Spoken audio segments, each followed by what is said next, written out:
आज जो हम लोग कविता पढ़ने जा रहे हैं उसका शीर्षक है राम लक्ष्मण परशुराम संवाद। पांचवा और छठा दोहा को पढ़ेंगे। तुम तो कालू हाँक जनुलावा, बार बार मोहि लागी बोलावा। सुनत लखन के बचन कठोरा, परसु सुधारि धरऊ कर घोरा। बच्चों देखो, अब लक्ष्मण जी परशुराम जी से बोले। परशुराम जी को कह रहे हैं, तुम तो कालू हाँक जनुलावा, बार बार मोहि लागी बोलावा। हे परशुराम जी, आप तो मानो मृत्यु को हाँक दे रहे हैं। हाँक लगा लगा करके जोर जोर से आप बार बार मेरे लिए मृत्यु बुला रहे हैं। सुनत बचन के लखन के बचन कठोरा, परसु सुधारि धरऊ कर घोरा। अब परशुराम जी लक्ष्मण के ये कठोर व्यंग वचन सुनते ही परशुराम जी ने अपना परशु यानी फरसा को सीधा कर लिया। एकदम भयंकर फरसा, घोड़ा मतलब भयंकर। अपने भयंकर फरसा को सीधा कर लिया, जो अब तो लक्ष्मण को हम मार ही देंगे। अब जनि देई दोषु मोहि लोगु, कटुबादी बालकु बध जोगु। परशुराम जी कह रहे हैं कि यहाँ उपस्थित, इस स्वयंवर में उपस्थित जो भी लोग हैं, अब लोग मुझे इस बालक को मारने के कारण मैं इस बालक को वध करने जा रहा हूँ, इसके लिए मुझे कोई दोष न दें। कटुबादी बालकु बध जोगु। यह कटुबादी, कटु वचन बोलने वाला, कठोर वचन बोलने वाला यह बालक वध करने के योग्य है। अब कोई मुझे दोष न दें। बाल बिलो की बहुत मैं बाँचा। मैं इसे बच्चा समझ करके इसे बहुत बचाया। मैं इसको इतना कहने पर भी मैं बच्चा समझकर अभी तक इसको कुछ नहीं कहा। अब एहू मरनिहार भा साँचा। अब यह साँचा मतलब सचमुच, अब यह सचमुच में ही मरने योग्य है। अब मैं इसको वध कर ही दूंगा। मैं इसको बच्चा समझकर बहुत बचाता रहा, लेकिन अब सचमुच यह मरने योग्य हो चुका है। कौशिक कहा क्षम्य अपराधु, बाल दोष गुण गनहि न साधु। अब कौशिक बच्चों किसको कहते हैं? विश्वामित्र जी। विश्वामित्र जी देख लिए कि अब तो परशुराम जी बहुत ही गुस्सा में हैं, तो बात बिगड़ती देख करके वो कहते हैं परशुराम जी को, हे साधु, हे परशुराम जी, आप तो साधु हैं। साधु जन बच्चों के गुण दोषों पर अधिक ध्यान नहीं दिया करते हैं। खर कुठार मैं अकरुण को ही, आगे अपराधी गुरुद्रोही। अब परशुराम जी कहते हैं कि मेरे हाथों में यह तेज कुल्हाड़ा भी है, मैं क्रोधी भी हूँ। खर कुठार मैं अकरुण क्रोध को ही। परशुराम जी बोलते हैं, हे विश्वामित्र जी, आप जानते हैं कि मैं बहुत ही अकरुण मतलब निर्दयी, मैं बहुत ही निर्दयी हूँ, बहुत ही क्रोधी हूँ, और मेरे हाथ में यह कुल्हाड़ा भी है। आगे अपराधी गुरुद्रोही, और मेरे सामने मेरा गुरु का धनुष तोड़ने वाला, मेरा गुरु का अपमान करने वाला अपराधी भी खड़ा है। उतर देत छोरों बिनु मारे, केवल कौशिक सील तुम्हारे। यह बार बार मुझे उत्तर दिया जा रहा है, मेरे बातों का जवाब दिए जा रहा है। इतना होने पर भी मैं सिर्फ इसे इसलिए छोड़ रहा हूँ क्योंकि हे विश्वामित्र, आपके शील स्वभाव के कारण, आपके प्रेम के कारण ही मैं इसका वध नहीं कर रहा हूँ। ना तो एहि काटि कुठार कठोरे, गुरहि उरिन होत हूँ श्रम थोरे। नहीं तो मैं यही कुठार से, यही फरसा से, यही कुल्हाड़ा से इसे काट करके थोड़े ही श्रम में, थोड़े ही परिश्रम में गुरु ऋण से भी उरीन हो गया होता। मैं इस बच्चे को अभी मार ही देता। हे विश्वामित्र जी, मैं सिर्फ आपके प्रेम और स्वभाव के कारण ही इस बच्चे को छोड़ रहा हूँ। गाध सुनु कह हृदय हसी, मुनहि हरियरे सूझ। ऐ मैं खार न ऊख मैं, अजहु न बूझ अबूझ। अब विश्वामित्र जी, देखो बच्चों, गाधीसु कहते हैं परशुराम जी को। विश्वामित्र जी मन ही मन हंस करके कह रहे हैं, मन ही मन कह रहे हैं, जोर से नहीं। यह जो चौपाई है उसे जोर से विश्वामित्र जी नहीं बोल रहे हैं, मन ही मन सोच रहे हैं और हंस रहे हैं। और कहते हैं, गाधि सुनु कह हृदय हसी, मुनहि हरियरे सूझ। देखो मुनि परशुराम जी को कैसे हरियरे मतलब हरा हरा ही सूझ रहा है।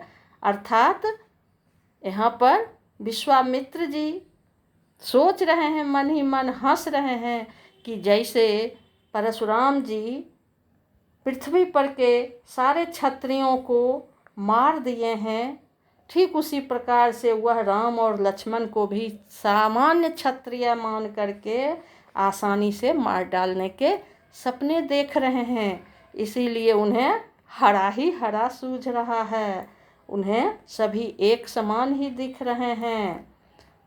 ऐ मैं खार न ऊख मैं, अजहु न बूझ अबूझ। विश्वामित्र जी मन ही मन सोच रहे हैं कि परशुराम जी जो इसे मारने का सपना देख रहे हैं वो ये नहीं जानते हैं कि ऐ मैं खार न ऊख मैं। ऊख कहते हैं गन्ना को, केतारी जिसे कहते हैं, ईख को। यह गन्ने के रस से बनी खार नहीं है, बल्कि अजहु न बूझ अबूझ, यह जो है वह लोहे का बना हुआ तलवार है। अर्थात राम लक्ष्मण जो हैं वह सामान्य वीर न होकर बहुत पराक्रमी योद्धा हैं, और मुनि जी अज्ञानियों की तरह उनके प्रभाव को नहीं समझ पा रहे हैं। कहऊ लखन मुनिशील तुम्हारा, को नहीं जान विदित संसारा। माता पितहि उरिन भैनी के, गुर ऋण रहा सोच बड़ जी के। अब लक्ष्मण जी, जब परशुराम जी वैसे वैसे कहते हैं तब लक्ष्मण जी परशुराम जी से बोलते हैं, कहऊ लखन मुनिशील तुम्हारा। लक्ष्मण जी कहते हैं कि हे मुनि, आपके शील स्वभाव के बारे में कौन नहीं जानता है। को नहीं जान विदित संसारा, सारा संसार आपके शील स्वभाव से जानता है, आपके क्रोध से परिचित है। माता पिता ही उरिन भैनी के, आप तो अपने माता पिता के ऋण से तो अच्छी तरह उरिन हो चुके हैं। गुरु ऋणु रहा सोच बड़ जी के, और गुरु का ऋण जो है वह आपके ऊपर शेष बचा हुआ है। यही सोच करके आप जी रहे हैं। सो जनु हमरे हूँ माथे काढ़ा, दिन चली गए ब्याज बर्बाढ़ा। अब लक्ष्मण जी कह रहे हैं कि गुरु का जो ऋण आपके ऊपर शेष बचा हुआ है उसे उतारने की चिंता आपके मन में है। वह शायद सो जनु हमरे हूँ माथे काढ़ा, वह शायद आप मेरे माथे पर मढ़ना चाहते हैं, अर्थात मुझे मारकर आप गुरु के ऋण से आप उऋण होना चाहते हैं, गुरु ऋण को उतारना चाहते हैं। दिन चली गए ब्याज बर्बाढ़ा, ठीक भी है, बहुत दिन हो गया है और उसका ब्याज भी बढ़ गया होगा। आपने के ऊपर जो गुरु का ऋण है उसका सूद बढ़ गया होगा। अब आनिया व्यवहारिया बोली, तुरंत देऊं मैं थैली खोली। लक्ष्मण जी कह रहे हैं कि अब तक तो आप पर गुरु का ऋण का ब्याज बहुत बढ़ गया होगा, चलिए, व्यवहारिया कहते हैं हिसाब किताब करने वाला को, तो जाइए किसी हिसाब किताब करने वाले को आप बुला लीजिए। तुरंत देऊं मैं थैली खोली, मैं तुरंत अपना थैली खोल करके आपके ऋण को चुका दूंगा। आपका जो धन राशि है गुरु ऋण का उसे मैं चुका दूंगा। सुनी कटु बचन कुठार सुधारा, हाय हाय सब सभा पुकारा। अब लक्ष्मण जी के ऐसे मुंह से ऐसे कटु वचन जो निकलते हैं उसे सुनकर परशुराम जी अपना फरसा सीधा कर लेते हैं, एकदम फरसा उठा लेते हैं मारने के लिए। और हाय हाय सब सभा पुकारा, और पूरे सभा में उपस्थित जितने भी राजा महाराजा थे सभी हाय हाय करने लगे, जो आए बाप, अब तो लक्ष्मण जी पर वार कर ही देंगे। पूरा हाहाकार मच गया, सारी सभा में हाय हाय की पुकार मच गई। भृगुबर परसु देखा बहु मोही, विप्र विचारी बचौं नृप दोही। अब लक्ष्मण जी कहते हैं कि हे ब्राह्मण, हे भृगुबर, हे परशुराम जी, आप बार बार मुझे फरसा क्यों दिखा रहे हैं? आप मुझे बार बार फरसा दिखा रहे हैं, मुझे मारने पर उतारू हो रहे हैं। और विप्र विचारी बचौं नृपद्रोही, मैं तो आपको ब्राह्मण सोच करके आपसे लड़ने से बच रहा हूँ। अरे राजा, नृप मतलब राजा, अरे राजा के दुश्मन, राजाओं के शत्रु, आप मुझे बार बार फरसा दिखा करके मुझे डरा रहे हैं, और मैं आपको ब्राह्मण समझकर बार बार लड़ने से बच रहा हूँ। मिले न कबहु सुभट रन गाढ़े, द्विज देवता घर ही के बाढ़े। लक्ष्मण जी कह रहे हैं कि लगता है आपको युद्ध भूमि में कोई महापराक्रमी वीरों से पाला नहीं पड़ा है, और आप हे द्विज देवता, हे ब्राह्मण देवता, आप अपने घर में ही फूले फूले फिर रहे हैं कि मेरे जैसा कोई पराक्रमी योद्धा नहीं है। अनुचित कही सबु लोग पुकारे, रघुपति सै नहीं लखनु निवारे। यह सुनते ही, लक्ष्मण जी के ऐसे वचन को सुनते ही सारी सभा में उपस्थित लोग कहने लगे, अनुचित कही सबु लोग पुकारे। सभी लोग अनुचित है ऐसा कहने लगे।